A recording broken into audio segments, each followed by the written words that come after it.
सभी को जय सिया राम। मैं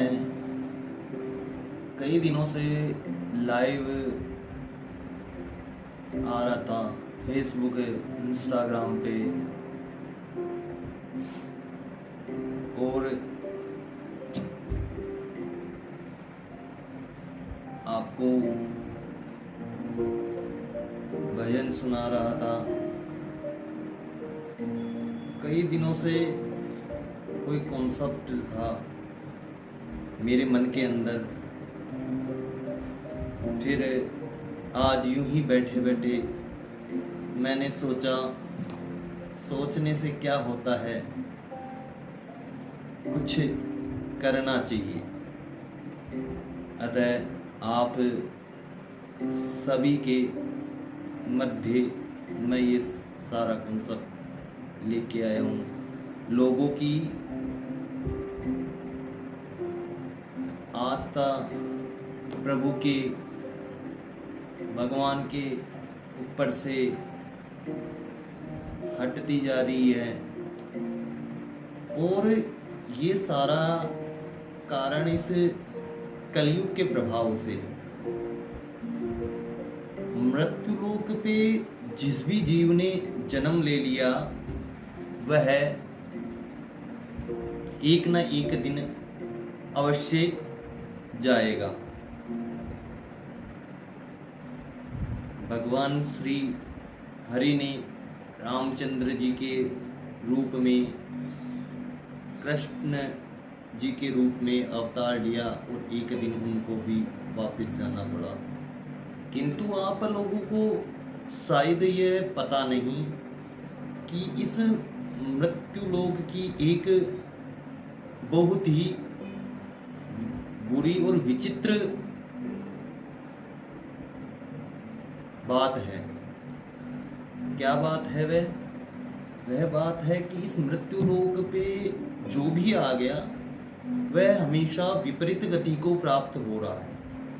विपरीत गति से मेरा तात्पर्य है कि जहां उसका नाश होगा ऐसे कार्यों के अंदर वह संलग्न हो जाता है, भगवान की माया से मोहित रहता है, या कहें कि कहते हैं कि जब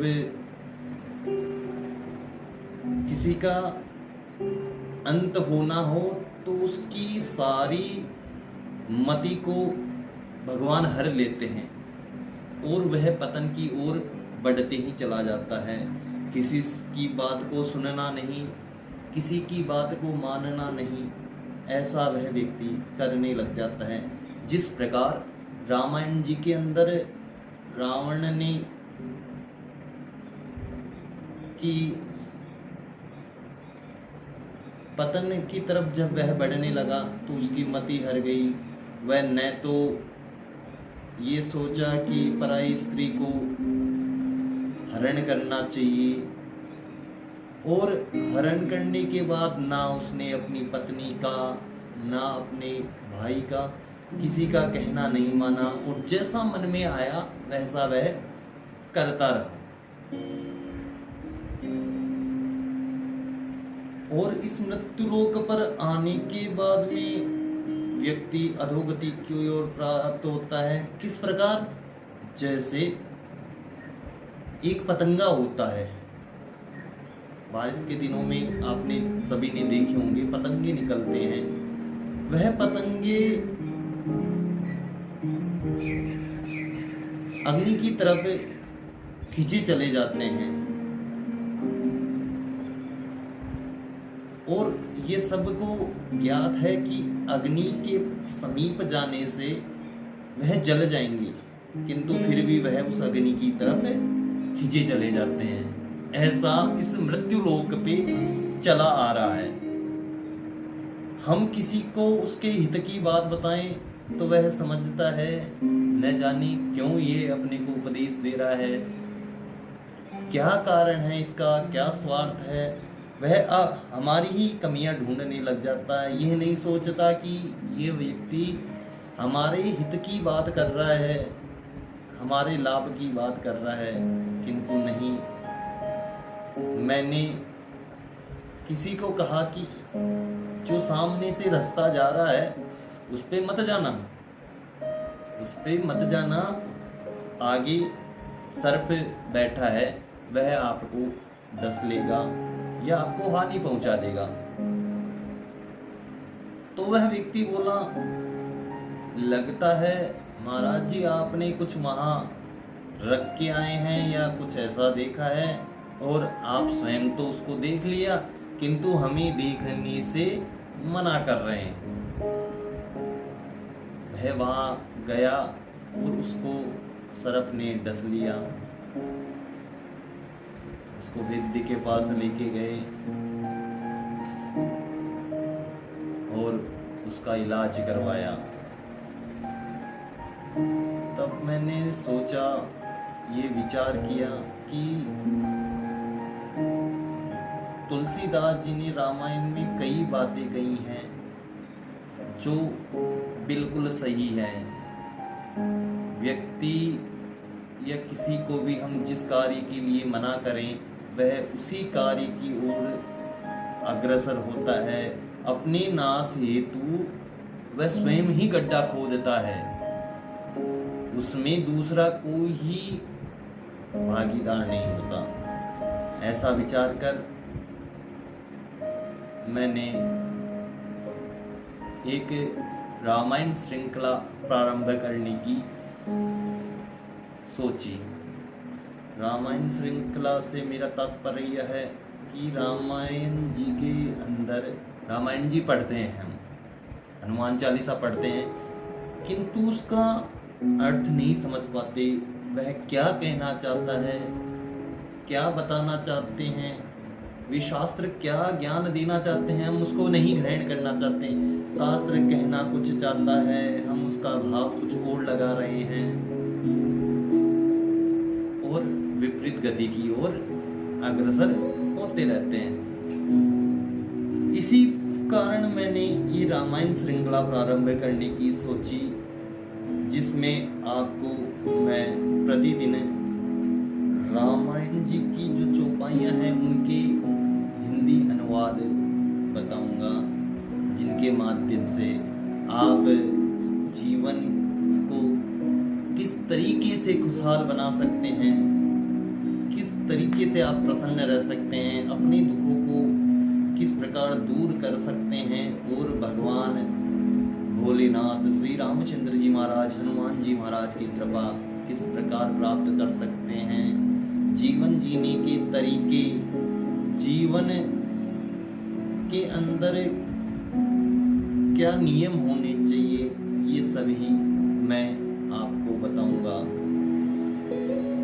जो रामचरितमानस में श्री तुलसीदास जी महाराज ने बताया है। तो आज मैं वह श्रृंखला प्रारंभ करने जा रहा हूँ। नीलांबुज श्यामल कोमलांगं सीता समारोपितवाम भागं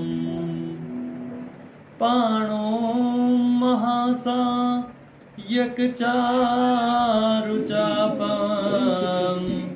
नमामि रामं रघुवंशनाथं मनोजवं मारुततुल्यवेगं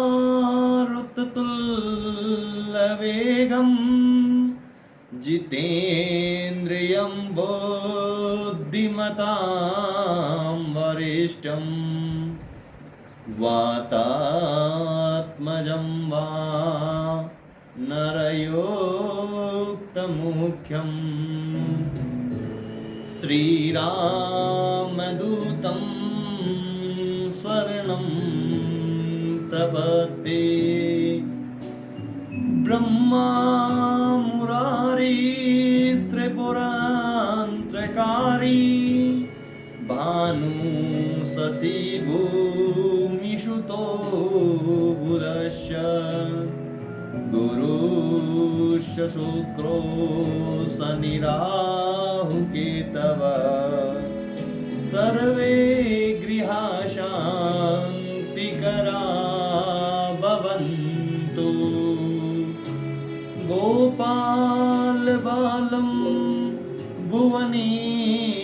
पालम संसार माया मति मोह जालम यशो विशालम शिशुपाल कालम बालम मुकुंदम मनसा स्मरामि गले मुंडमालं तनु सर्पजालं महाकालकालं गणेशादिपालं जटाजूट गंगे तरंगे विशालं शिवशंकर संमीशानमीडे शिवशंकर शम्भुमीशानमीडे कस्तूरी तिलकं ललाटपटले वक्षस्थले कौस्तुभम् नासाग्रीवरमुक्तिकङ्कणतले वेणुकरे कङ्कणम् सर्वाङ्गै हरिचन्दनं सुललितं कण्ठे च मुक्तावली गोपाल श्रीपरिवेष्टितो विजयते गोपाल चूड़ामणि।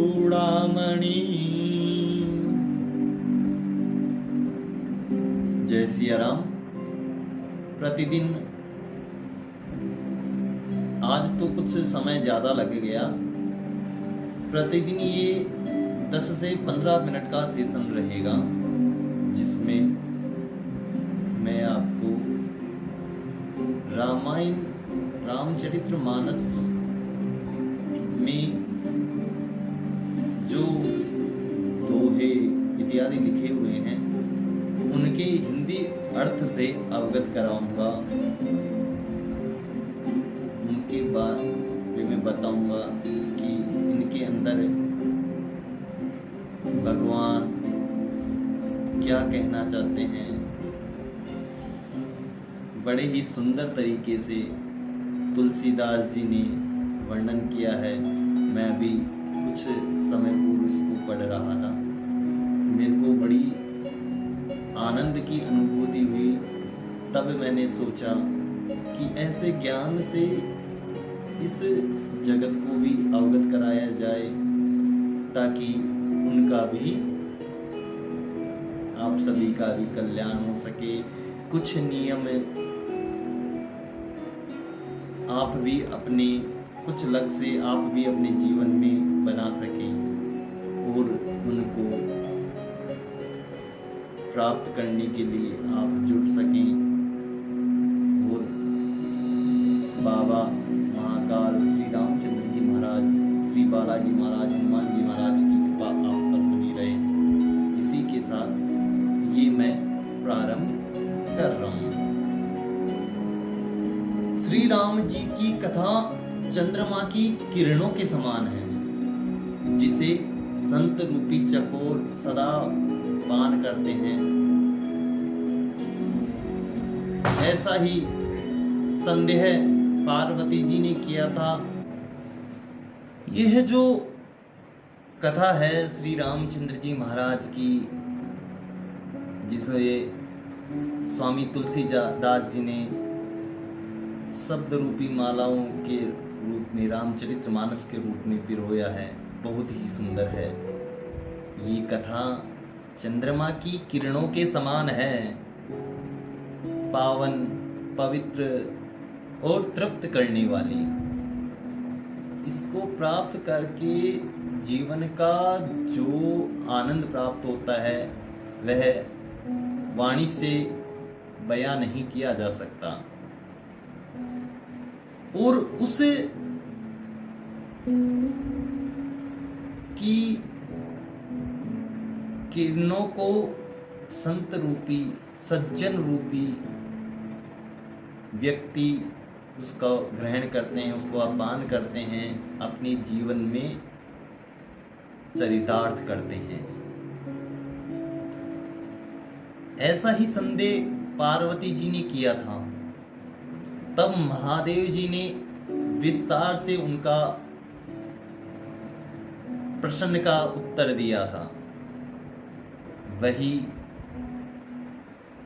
अब मैं तुलसीदास जी के द्वारा बताई गई और कुछ अपनी बुद्धि के अनुसार, खैर मैं इस काबिल नहीं हूँ, किंतु हर व्यक्ति भगवान की छवि अपने अनुसार मन में विराजित रखता है, तो उसी के अनुसार मैं आप सभी को उससे अवगत कराऊंगा।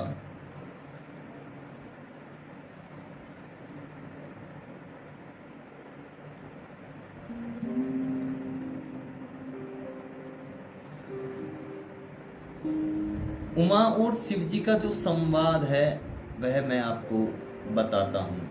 वह जिस समय और जिस हेतु से हुआ उसे ही श्रेष्ठ जन आप सभी सुनो।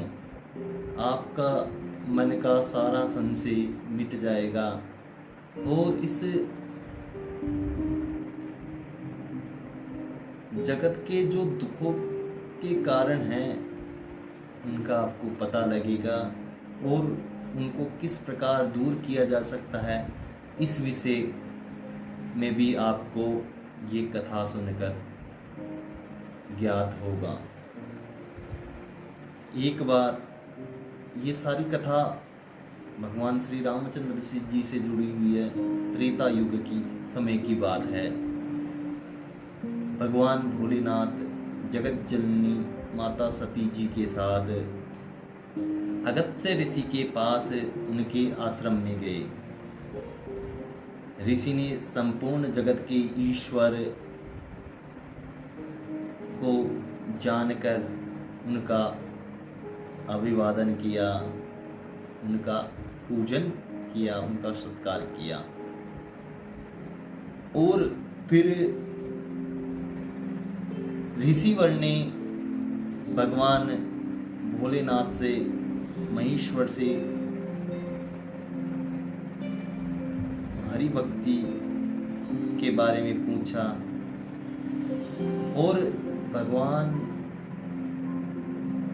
गंगाधर ने भी उनको इस चीज का अधिकारी समझकर उस कथा को रहस्य बताया और उस भक्ति का निरूपण किया।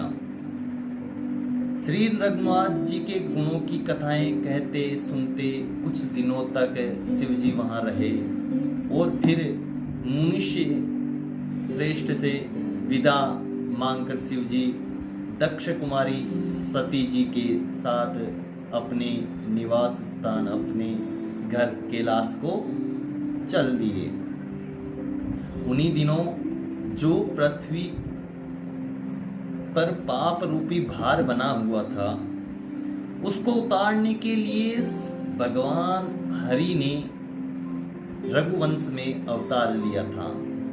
वे अविनाशी भगवान उस समय पिता के वचन से राज्य का त्याग करके एक वचन को निभाने के लिए अपने साम्राज्य का त्याग करके तपस्वी का सा वेश धारण करके दंडक वन में जगह जगह भटकते रहे, विचरते रहे। ऐसा उस समय रहा कि एक वचन की पालना के लिए एक पुत्र ने अपने पिता के वचन को निभाने के लिए एक पुत्र ने अपना सर्वस्व न्योछावर कर दिया, त्याग दिया। सारे सुख सारी संपत्ति त्याग कर वे वन में चले गए। मुझे बड़ा आश्चर्य होता है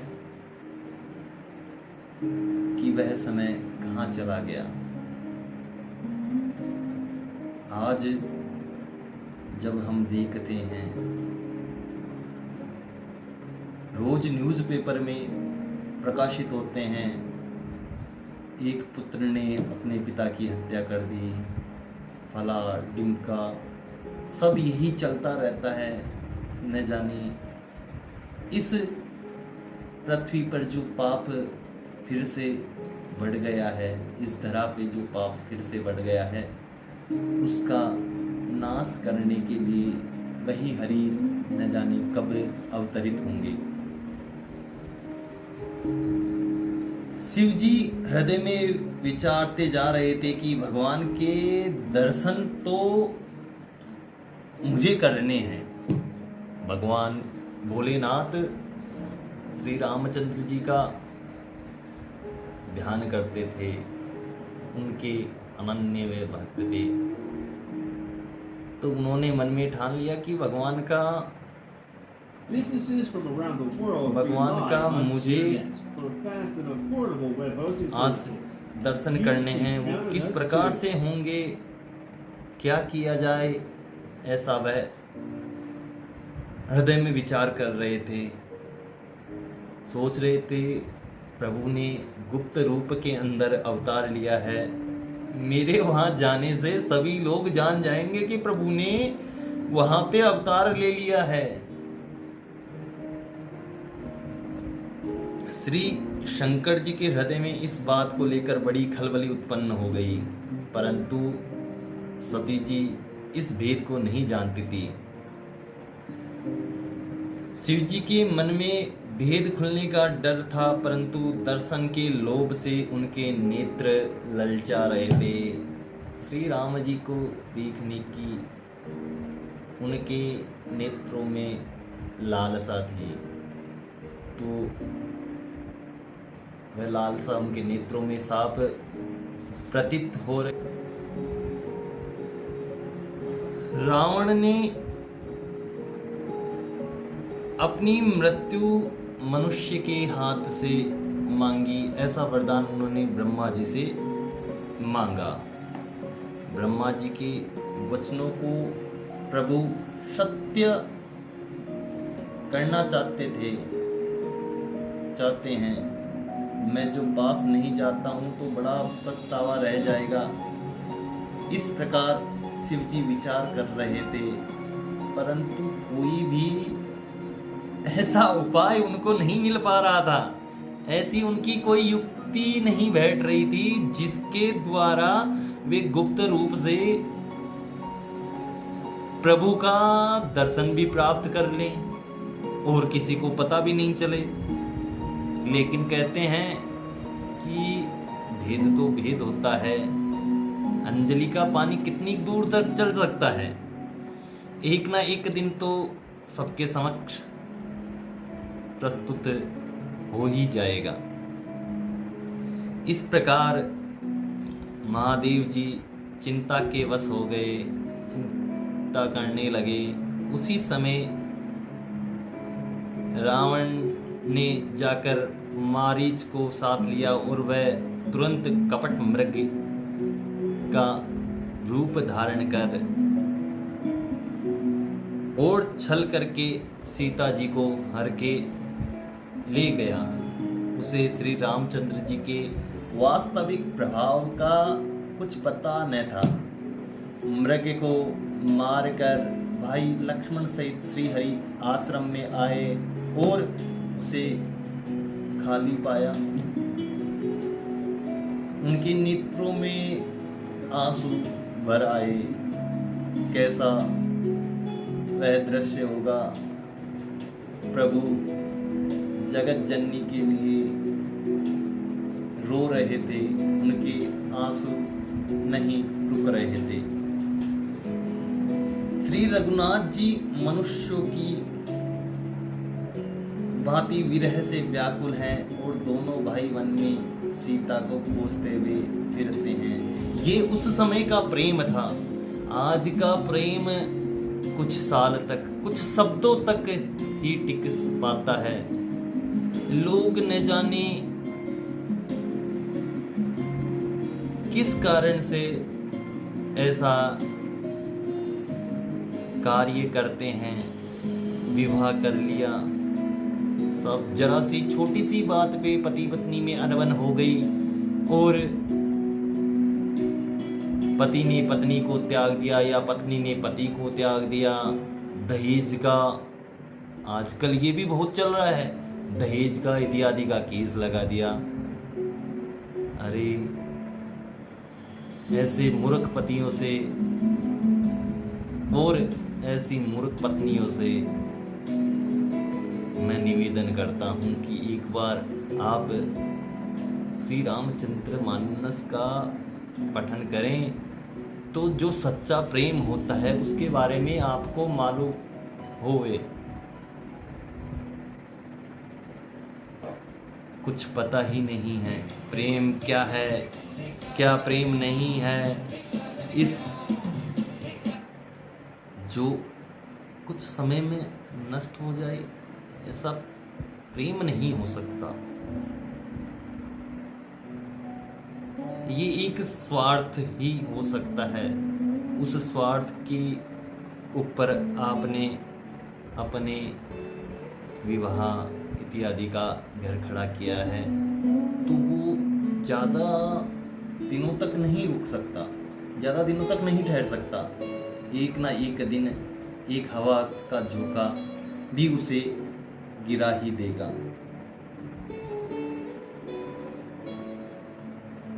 जिनके कभी कोई संयोग वियोग नहीं है उनमें प्रत्यक्ष विरह का दुख देखा गया।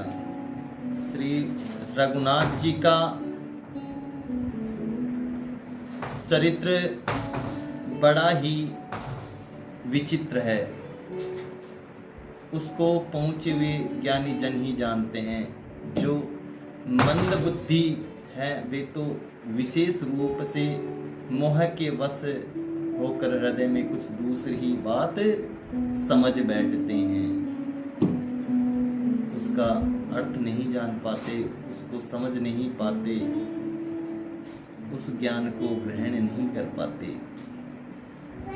श्री भवानी शंकर ने उसी अवसर पर श्री राम जी का दर्शन किया, उनको देखा और उनके हृदय में भारी आनंद उत्पन्न हुआ।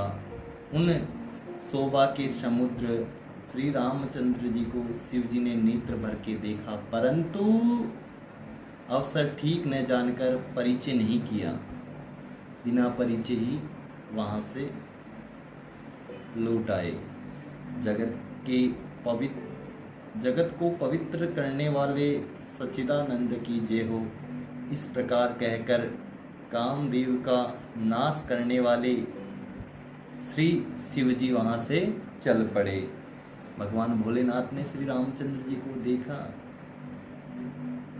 जिन शिव जी के ऊपर कामदेव के बाणों का कुछ असर नहीं हो सका, वे भगवान श्री रामचंद्र जी का स्वरूप देखकर मंत्र मुग्ध हो गए। वही जहां थे वहीं खड़े के खड़े रह गए।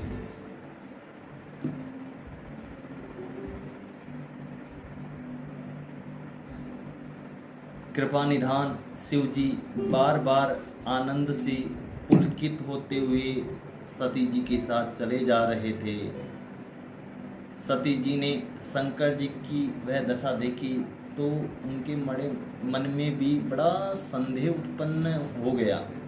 वे मन ही मन कहने लगी कि शंकर जी का सारा जगत वंदन करता है, भगवान भोलेनाथ का सारा जगत वंदन करता है, उनका ध्यान करता है, उनका पूजन करता है। वे जगत के ईश्वर हैं। देवता मनुष्य मुनि सब उनके प्रति सिर नवाते हैं, शीश झुकाते हैं। उन्होंने एक राजपुत्र को सच्चिदानंद परम धाम कहकर प्रणाम किया और उनकी शोभा देखकर वे इतने प्रेम मग्न हो गए कि अब तक उनके हृदय में प्रीति रोकने से भी नहीं रुकती। जो प्रेम है वो रोकने से भी नहीं रुक रहा। जो ब्रह्म सर्वव्यापक है, माया रहित, अजन्मा, अगोचर, इच्छा रहित और भेद रहित हैं और जिसे वेद भी नहीं जानते, क्या वह देह धारण करके मनुष्य हो सकता है? ऐसा वे विचार करने लगे।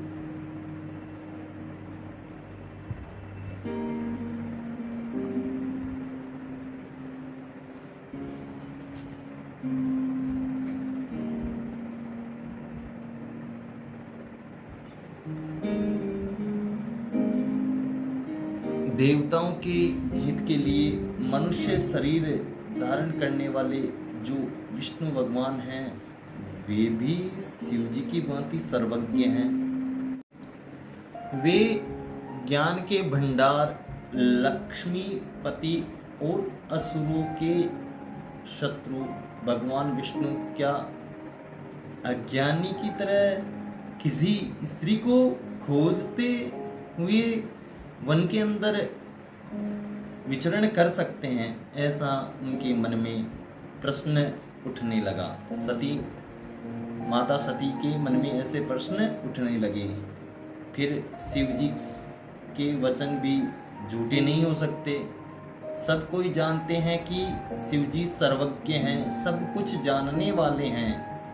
सती के मन में इस प्रकार का अपार संदेह उठ खड़ा हुआ कि किसी तरह भी उनके हृदय में ज्ञान का प्रादुर्भाव नहीं हो सकता। किसी के मन में कोई संदेह बैठ जाए तो उसे मिटाना ना तो इंसान के बस की बात है, और इससे तो हमें भी मालूम होता है कि ये चीज तो भगवान के भी हाथ में नहीं थी।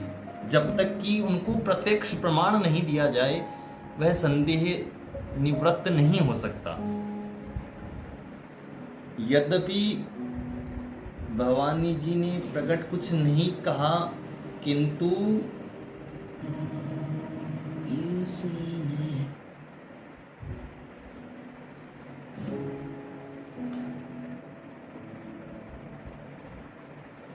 अंतर्यामी शिव जी सब उनके मन की बात जान गए। वे बोले कि हे सती सुनो, तुम्हारा जो स्त्री स्वभाव है, ऐसा संदेह मन में कभी न रखना चाहिए। जिनकी कथा का अगस्त्य ऋषि ने गान किया और जिनकी भक्ति से मैंने मुनियों को सुनाई, ये वही मेरे इष्ट देव श्री रघुवीर जी हैं। ऐसा भवानी शंकर ने माता सती से कहा। जिनकी सेवा ज्ञानी मुनि सदा किया करते हैं, सज्जन पुरुष जिनका ध्यान किया करते हैं, ज्ञानी मुनि योगी और सिद्ध निरंतर निर्मल चित्त से जिनका ध्यान करते हैं तथा वेद पुराण और शास्त्र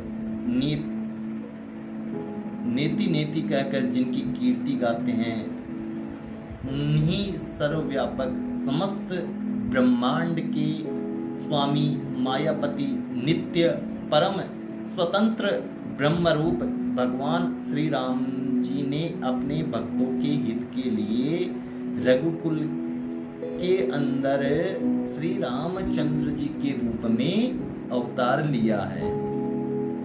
यद्यपि शिव जी ने बहुत बार समझाया, फिर भी सती जी के हृदय में उनका उपदेश नहीं बैठ पाया। वह उस ज्ञान को नहीं समझ पाई, उस मर्म के बारे में नहीं जान पाई। तब महादेव जी ने मन में भगवान की माया का बल जानकर मुस्कुराते हुए बोले, जो तुम्हारे मन में बहुत संदेह है, तो तुम जाकर एक बार उनकी परीक्षा क्यों नहीं ले लेती? जब तक तुम मेरे पास लौट आओगी, तब तक मैं यहीं इस जंगल में इस वट वृक्ष की छाह में बैठा हूँ। तुम जाकर उनकी एक बार परीक्षा कराओ, तब तो तुम्हें यकीन होगा कि वास्तव में ये बात सही है अथवा नहीं। जिस प्रकार तुम्हारा ये अज्ञान जनित भारी भ्रम दूर हो, विवेक के द्वारा सोच समझकर तुम वही करना। शिव जी की आज्ञा पाकर माता सती उन्हें चराचर जगत के स्वामी श्री रामचंद्र जी की परीक्षा लेने चली गई और मन में सोचने लगी कि क्या करूं, कैसे परीक्षा लूं, क्या उपाय हो जिसके द्वारा ये मालूम हो सके कि यही जगतपति श्री हरि अवतार श्री रामचंद्र जी महाराज हैं।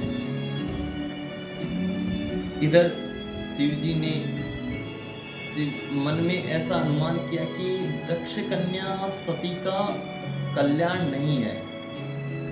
जब मेरे समझाने से भी संदेह दूर नहीं होता तब माल विधाता ही उल्टे हैं। अब सती का कुशल नहीं है।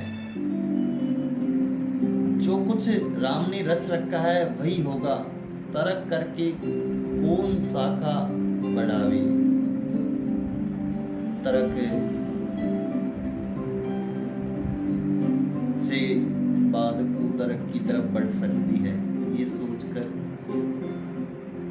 भगवान भोलेनाथ मौन हो भगवान का ध्यान करने लगे।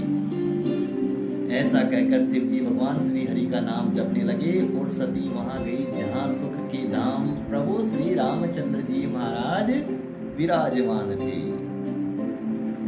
सती बार बार मन में विचार कर सीता जी का रूप धारण करके उस मार्ग की ओर आगे होकर चली जिससे मनुष्यों के राजा रामचंद्र जी आ रहे थे।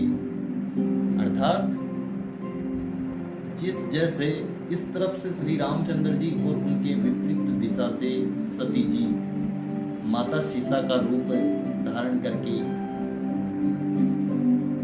आ रही थी।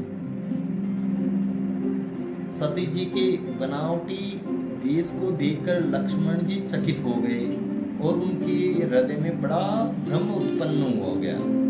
वे बहुत गंभीर हो गए, कुछ कह नहीं सके। धीर बुद्धि लक्ष्मण प्रभु रघुनाथ जी के प्रभाव को जानते थे। वे सब जानते थे।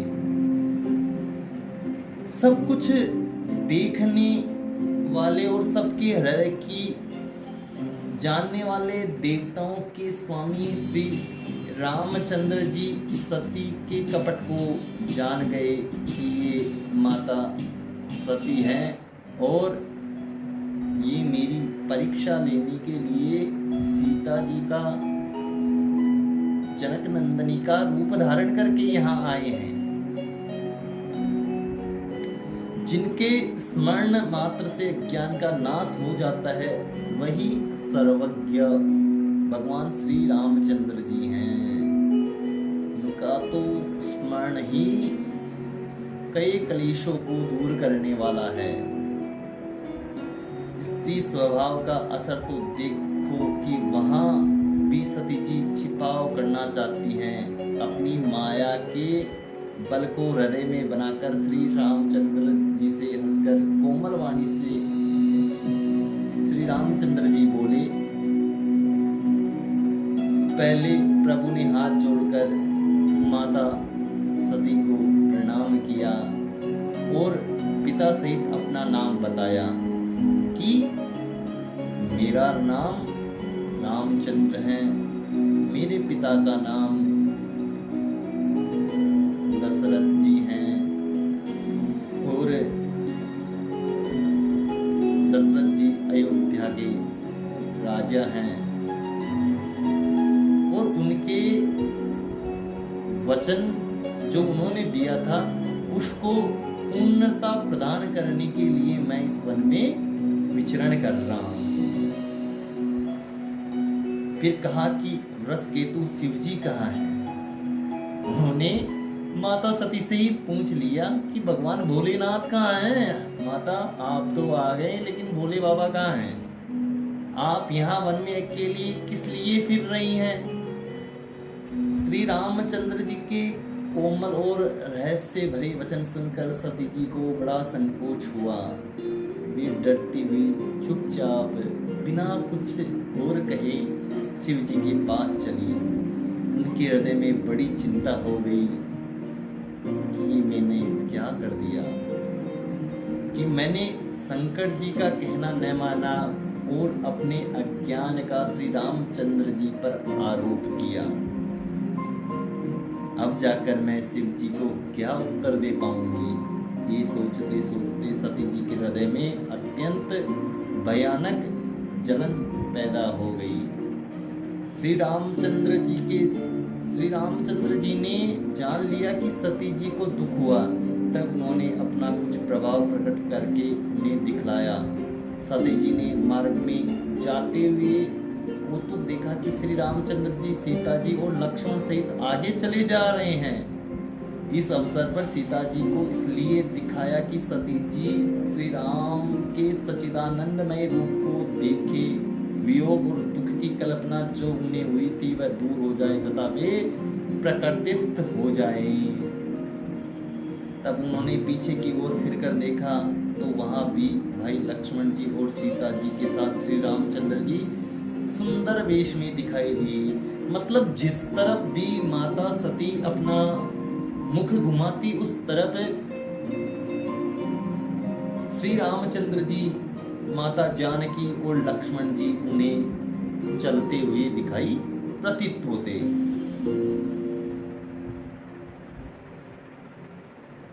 और सुचतुर सिद्ध मुनीश्वर उनकी सेवा कर रहे हैं। ऐसा दृश्य बार बार उनके सामने प्रकट होता।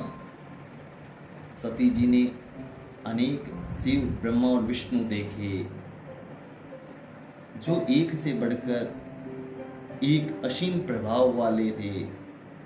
भांति भांति के वेश धारण किए हुए थे।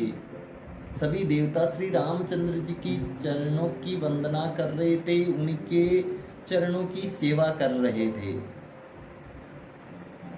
उन्होंने अनगिनत अनुपम सती, ब्रह्माणी और लक्ष्मी देखी। जिस जिस रूप में ब्रह्मा आदि देवता थे उसी के अनुकूल रूप में ये सब शक्तियां भी थी। सती जी ने जहाँ जहाँ जितने रघुनाथ जी देखे शक्तियों सहित वहाँ उतने ही सारे देवताओं को भी देखा। संसार में जो चराचर जीव हैं वे भी अनेक प्रकार से देखे। उन्होंने देखा अनेकों वेश धारण किए हुए देवता श्री रामचंद्र जी का पूजन कर रहे हैं, परंतु श्री रामचंद्र जी का दूसरा रूप कहीं नहीं देखा। सीता सहित श्री रघुनाथ जी बहुत से देखे, परंतु उनके वेश अनेक नहीं थे। वही रघुनाथ जी, वही लक्ष्मण और वही सीता जी। सती ऐसा देखकर बहुत ही डर गई। उनका हृदय कांपने लगा और देह की सारी शुद्ध बुद्ध जाती रही। वे आंख मूंद कर मार्ग में बैठ गई। उनका सिर चकरा गया कि ये आखिरकार हो क्या रहा है, किस कारण से मुझे इतने सारे ये दिख रहे हैं। फिर आंखें खोलकर देखा तो वहां दक्ष कुमारी को कुछ भी नहीं दिखा ये पड़ा। तब वे बार बार श्री रामचंद्र जी के चरणों में सिर नवाकर वहां चली जहां श्री शिव जी थे। जब पास पहुंची तब श्री शिव जी ने हंसकर कुशल प्रसन्न करके कहा कि तुमने राम जी की किस प्रकार परीक्षा ली, सारी बात सच सच कहो।